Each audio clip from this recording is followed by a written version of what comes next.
Chris Cook from 3M Commercial Graphics, and today I'd like to talk about a part of vinyl application that's actually probably one of the more difficult things you do, and that's actually removing vinyl, and in particular removing window frosting type films from a glass. It can be a very, very frustrating job. As you try to remove the vinyl, you've got a film that's got a very strong adhesive combined with a substrate that's quite a high surface energy, which means you get a very strong bond. And when you do try to remove it, the film really resists and it tends to break up into very small pieces, and you end up pulling the film off in very small chunks. So it takes a long, long time. But there is a technique that you can use to get the film off relatively easily, because unfortunately a lot of our traditional vinyl removal techniques are not really appropriate for glass. Usually a heat gun is your friend when you're removing vinyl, but a heat gun on glass is often not a good idea because you overdo the heat a little bit, you run the risk of cracking the glass. Also, vinyl removal chemicals, while they can be very, very effective, often window frosting is applied in office type environments, and the smell of those very strong solvents is obviously sometimes not appreciated, just not appropriate for that environment. But this technique is actually one that you can use in that kind of environment because it basically involves a similar process to the one that we use when we apply this film. When you're applying window frosting, generally you're going to use a wet application. So you're using a detergent and water solution to spray both the glass and the adhesive on the film. That allows you to get the film into position easily, slide it around towards the right position, and then actually squeegee down the film without any bubbles so that you get a very nice finish. And once we've done that, we then rely on the permeability of the film to allow that little bit of water residue to dry out through the film to let the adhesive build up a very strong bond with the glass. We can actually use that process in reverse to help us get the vinyl off.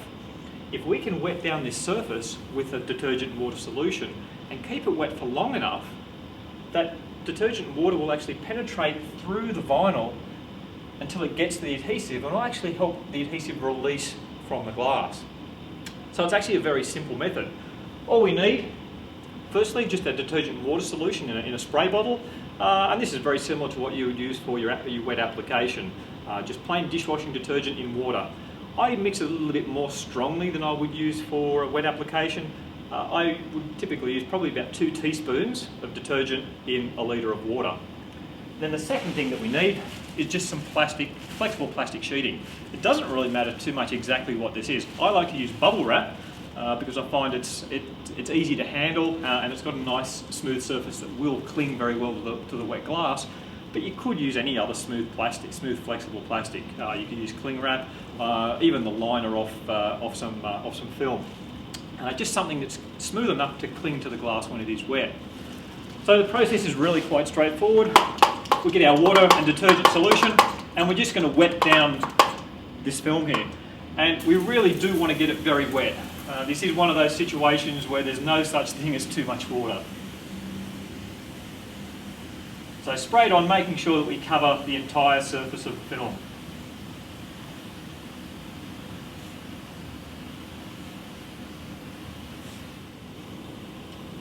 Okay, so we've really thoroughly wet down the whole surface of the vinyl. So now we'll get our plastic sheeting, and we're going to use this to basically just cover up the vinyl and seal that water onto the surface, because we don't want it to dry off.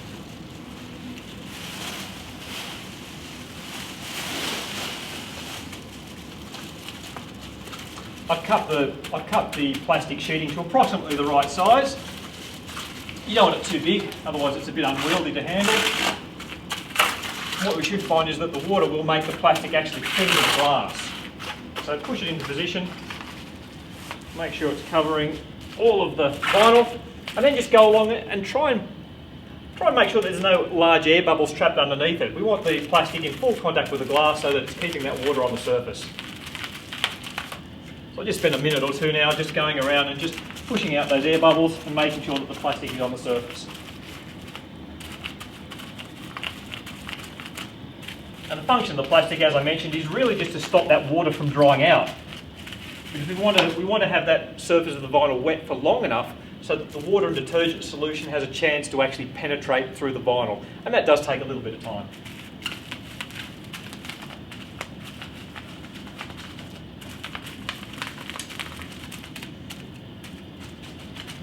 the edges down.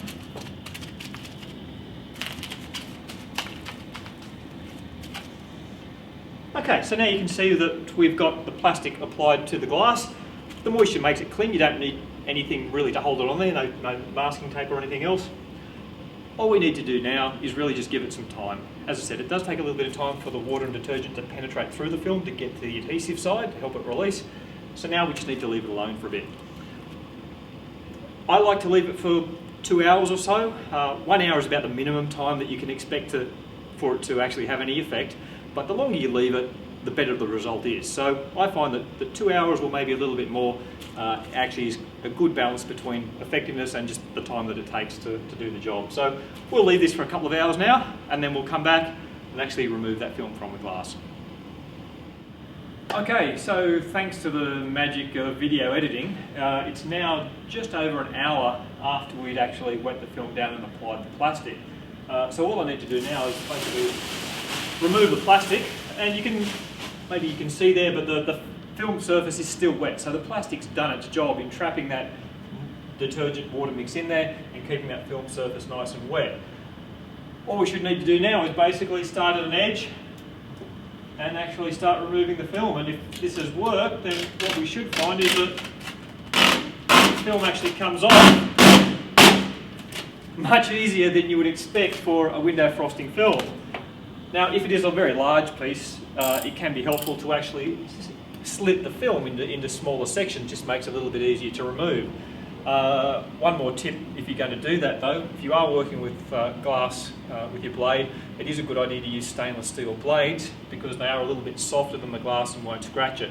A normal hardened steel blade will potentially actually scratch the glass. So stainless steel blade, which you can get from window tint suppliers, can actually be better to work with. So if we just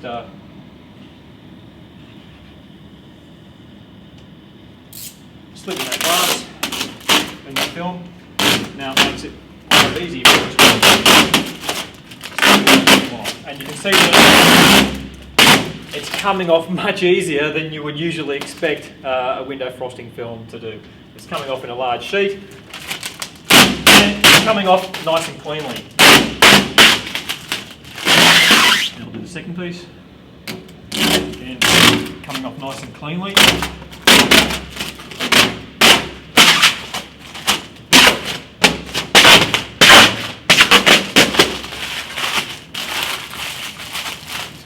Now we'd only left that just over an hour. If we'd left it longer, say 2 hours or a little bit more, it would actually even come off more easily. The more time you give it, the more time the water has to penetrate through the film and help that adhesive release. Okay, so now our last piece.